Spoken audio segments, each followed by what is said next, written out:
And a very pleasant good afternoon, ladies and gentlemen. Welcome into O'Neill's Grill for our weekly Fan and Press Luncheon. This week, we've got a triple header for you. We're going to start off with JMU football coach Everett Withers, follow him up with Kenny Brooks, the women's basketball coach, and we'll wrap things up here on this Monday afternoon with JMU men's basketball coach Matt Brady as the college basketball season gets underway for the Dukes coming up this Friday with a couple of home games. More on that in just a little bit.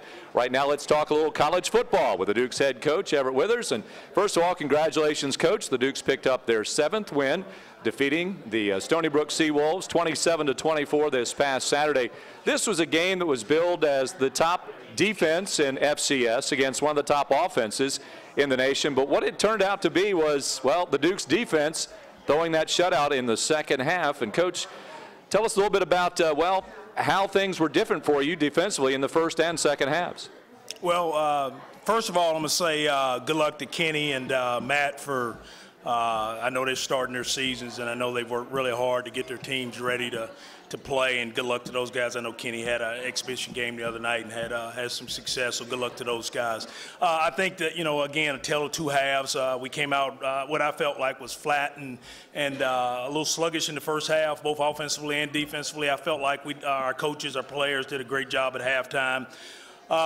We played a lot more physical on defense in the second half. We fit the run better on the second half. In the second half, I felt like our guys play with a lot more confidence, and I think our team feeds off each other offensively and defensively when we do that. I think our offense had success at the beginning of the second half, and that kind of played good for our defense. So, again, hats off to our defensive staff for pitching the shutout in the second half.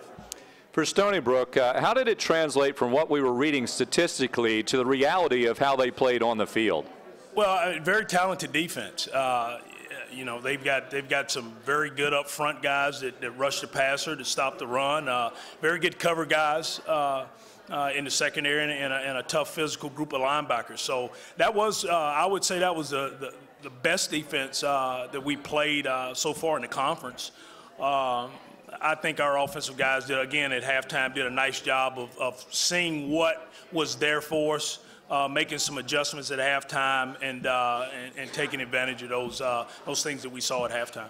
The conversations in the first half, how much information, how much intel were you getting from the offensive linemen? How much were you getting from Vad Lee to give you that intel to make the adjustment at halftime? Well, each series, both on offense and defense, and even in special teams, we talk about what we saw and what we're getting, and is it the same? There were some things that we expected from their defense that we did not see. We were getting something a little bit different, so our guys did a nice adjustment at halftime, and we're able to, again, take advantage of what was happening during the ball game. And that's when you're growing as a football program, that's what you have to do. Everything isn't going to look pretty. When you go on the road and you win on the road, it's not always going to look pretty. You just want to find a way to win. Quite honestly, I was surprised when I looked at the first half totals at 263 yards of total offense, 7 of 10 on third down conversions. Right. Only had the 13 points there. But sometimes do you find against some defenses that you have to strike from a further distance out because as the field gets shorter, as it does get compressed, it may be harder to punch it in? Well, yeah, it is. Good defenses usually play better as you get closer to their goal line. You're going to see a lot more pressure, obviously. You're going to see some things that maybe you hadn't seen in the other field zones. So, yeah, sometimes you do have to strike when you need to. Well, we felt like against Stony Brook, there were some things in the run game we can exploit with formations. And then we felt like formations would give us some coverage advantages at times too. So we were able to capitalize on those things. Sometimes those things are there. You just don't make the plays in the first half, and then you come back and you make the plays in the second half.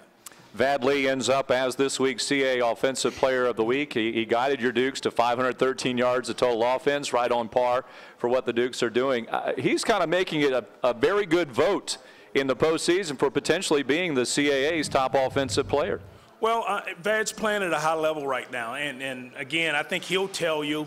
I think if you watch him, there's some things that he can do better as a football player. I think he's starting to grow as a leader for our football team.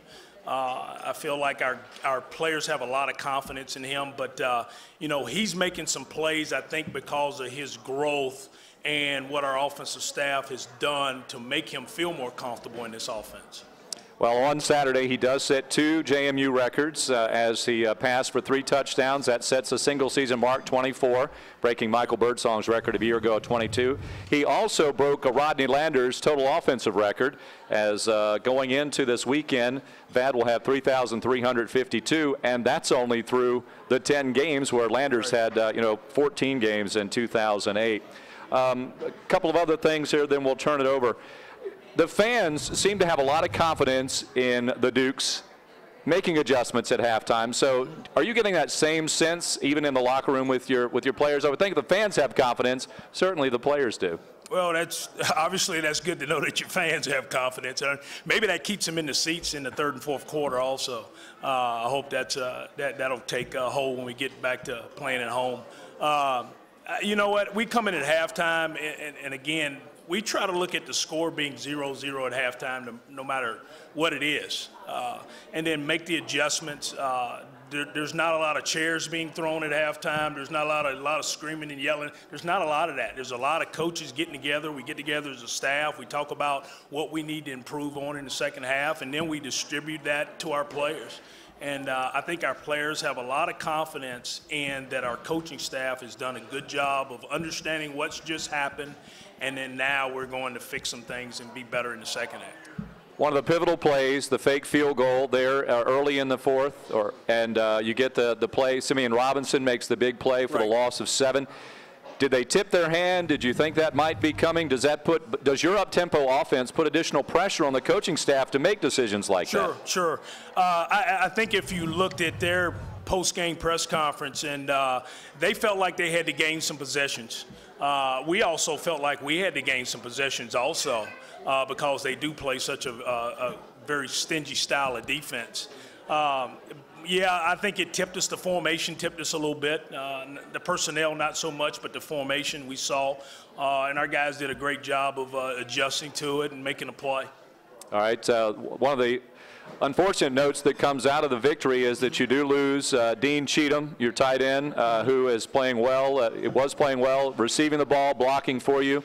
How do you fill that void? What's the process? Do you have something in mind, or will you determine that this week? Well, we'll determine that this week. Brandon Brown and John Kloosterman both have been playing a lot for us at tight end. Brandon had a big catch against William and Mary on 3rd down and long last week. So Brandon's been, steadily growing in that position for us. John Klusman's played a lot on special teams and at tight end for us this year. So we've had a ton of injuries this year. And it's always, we don't talk a whole lot about them because we believe about the next guy has to step up and play. So I'm really excited about Brendan getting the opportunity and John getting the opportunity to go play. We don't, obviously we don't want Dean to be hurt. We wish we had him for this ball game, but when you play the game of football, that stuff happens, and you got to have guys that can step up and play. If you're going to go and do, what you want to do each season, you're going to have to replace one of your guys. And Sin Jock's been hurt for us. Titus Till has had to step up and play Sam Linebacker for us. So, again, this gives other guys opportunity to step up and play. All right, let's turn it over to other members of the media. We're here at O'Neill's Grill for our weekly Fan and Press Luncheon with JMU football coach Everett Withers. Turn it over to a gentleman here. Coach, another kind of tale of two halves kind of game for you. Moving forward, how do you, fix a team that you could argue needs to get off to a better start, not get into trouble in the first half? Well, it's something that we've addressed every week. Whether it's something that it's a chemistry deal. I don't know what it is, to be honest with you. But what you do is you try to tell your team you don't want to start that way. Again, I like the fact that our team's able to come back and play well in the second half. That's what I like. I like the mentality. I like the makeup. I like this team's mental capacity to come out of the locker room, no matter what the score is, whether we're up or down, and play well in the second half. And, again, we'll continue to address the start of game issues each week. But our mode of preparation won't change from week to week. We've talked about Vadley and his mentality. You know him better than we do. Where do you think it comes from that, he's always so hard on himself, he's always striving for perfection? Where does that mentality kind of come from? Well, I mean, you know, like I said, I've known Vad since junior in high school, and I know the program that he comes from is one that's has a lot of talent in it. The expectations are high for that position at that high school, and I know that probably comes deeper. It comes from deeper than that. I'm sure Mom and Dad have put a lot of pressure on Vad to be really, really good at what he does. But I really think it comes from the type culture that he's grown up in and the high school that he comes from that has had a lot of success in winning games. And I remember talking to your players all the way back on Media Day and how unhappy they were with ranking, 8th in the CAA in the preseason polls. But now after winning 5 in a row, you could argue that they have a target on its back now. How has this team embraced that role if they have it all? You know what, we just really worry about the next ball game. I mean, rankings really don't matter to the end of the year. And I think that's the mentality. We just play each game and take the journey and go through the season. And, you know, about rankings are for fans and for alumni and for, you know, I guess administrators. But we just worry about trying to play the next game, go and win the next game. You guys got some deep passes going in that game, whether that's blown coverage. That was a part of your game that was kind of missing. How nice was that to see you guys get some stretch the field like that? Well, we knew we would have to take some shots because they're very good at stopping the run, and we wanted to back them up some. You know, they gave you, like I said, formationally, we knew we would get some coverage checks that they were in. And again, in the first half, we didn't take advantage of some until right there at the end. And we felt like if we were able to hit some of those, we may be able to back them up a little bit, and they'd play a little bit softer. And, you know, I think they did a little bit, but that's an aggressive defense. That's a very talented defense. How have you seen Vad come along throwing the deep ball? I know he had some misses in some games earlier this season. Is that an area he's improved in? I think so. I mean, to be honest with you, I think he's throwing the deep ball as good as he's thrown it all year long. So, I mean, I think we've dropped a couple this year that have come to my mind. So I think he's thrown the ball well all year long. Can you talk a little bit about Richmond? I mean, just looking on paper, they've beaten Villanova, they've faced UNH. I mean, how do you see your team matching up against them? Well, we're in the preliminary, you know, start of looking at them. I've looked at their special teams. I've looked at their offense. They're very talented. They've got 3 receivers. They're in the tops in the conference in receptions. You know, they do a good job of what they do formationally and the plays that they run offensively. They've had troubles with turnovers of recent, so that'll be a big factor going into this ball game. So, again, we worry a little bit about us more than we worry about the other team. Again, we've got warts we got to fix, and that's our focus this week, to worry about JMU and getting better. I know they kind of have a quarterback injury situation there. How do you prepare for a week when you don't know who the guy might be on Saturday? You prepare just like you prepare every other week. You just get ready to fix your issues and go play the best football you can play. I know it's still early, but what do those guys do differently, the same, or do you see anything in either of them? They're, you know, typical offense that has some good players that are very productive.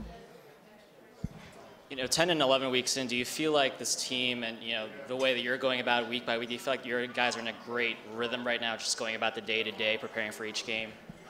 Well, I think it's what we set out to do. We set out to be, you know, one game at a time, follow the plan, the journey, you know, continues kind of deal. And that's what we're going to do, you know, for however long we get to play. I think that's a way to do business. There's an old saying, and I'll say this, that we use around our building and we use with our players. A warrior is an average man with laser-like focus. You know, you don't have to be special. Just be focused in what you do every day, and that'll lead you to some success down the road. And that's what our players, you know, I think are buying into, is that, hey, be focused on what you have to do right now, today. And, you know, that's what we're trying to teach all those 104 young men we got on our football team. To go back to Richmond for a second, them coming off a loss, you almost wish they would have won that game and maybe, I don't know, not been on his edge in this game? You know, again, all we worry about is JMU right now, getting better. Yeah, I think people concentrate on their offense. What does their defense look like, and what kind of stuff will they throw at you? They've got some talented players on defense, and we'll have our hands full on offense. I'd also like to do a story on Drew Maringer, just because your offense is pretty good. Can you walk me through when you first kind of met Drew and kind of the relationship that you guys formed, I guess, at Ohio State? Yeah, Drew was a GA for us at Ohio State for the last 2 years, and very talented. And I guess my relationship with Drew came because when our offense would we did a lot of things that we do here. We service each other on offense. Our offense services our defense in practice. And Drew was always on the other side, on the defensive side, lining up our second-team defense against our first-team offense. And very talented guy. Tom Herman, the offensive coordinator, co-offensive coordinator at Ohio State, brought Drew with him from Iowa State. And Drew was a quarterback at Rice, and very talented. And, you know, I had a chance to be around Drew, and I knew if I ever had the opportunity, guys like Drew, very talented football coaches. And one day we'll be, you know, head coaches one day. What about him made him somebody that you would want to bring along with you? What about his football mind, I guess? Smart football player, but a smart football coach. Was a smart football player also, but a guy that relates well to kids. I really believe in guys that relate well to the youth of the day.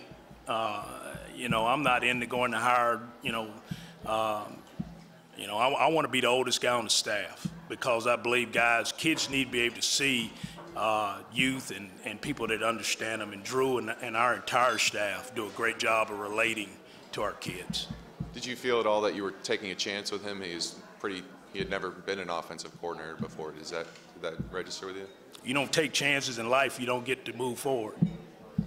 And I guess when he works with Vad, what do you see out of that relationship there, and how much has he helped Vad, I guess, this year? I think Vad sees Drew as somebody he trusts, somebody that he can use as a sounding board when it comes to football, life, whatever. And that's what you want. Again, football coaching has a lot to do besides X's and O's. We spend a lot of time with kids, and we want them to feel comfortable around us as a staff, and I think that's what we have in our building right now. What kind of demeanor does he have in practice, and then when you're maybe listening to him on the headset, what kind of guy is Drew? Very calm, very calm demeanor. Is that do you need a guy that's calm in that position when? You need a guy that knows what he's doing and can call the plays and help you win games. How would you describe him as a play caller? Is he risky? Is he basically just know what he's doing, or what? He calls good plays. This is the first time we've been able to talk since the 2015 schedule came out. I know that's like a ways away, but can you just give your thoughts on the 2015 schedule that came out last week? It's a ways away. Okay, anything else, gentlemen? Anyone else? Nope. All right. Well, we'll keep it relatively short here with Coach Withers, so we do have a lot more coming your way here today with our Fan and Press Luncheon basketball coming up next. The Dukes going to Richmond to face their rivals, the Richmond Spiders. This will be the 32nd meeting between these two programs, and kickoff is set for 12:30. Of course, you can hear it on the JMU and Telos Wireless Broadcast Network, as well as watch it nationally on NBC. So again, that'll be a kickoff at 12:30 there at Robins Stadium. Stay with us in just a couple of moments. Kenny Brooks will be joining us as the Dukes open up against the Bruins of UCLA this Friday in women's basketball. Stand by.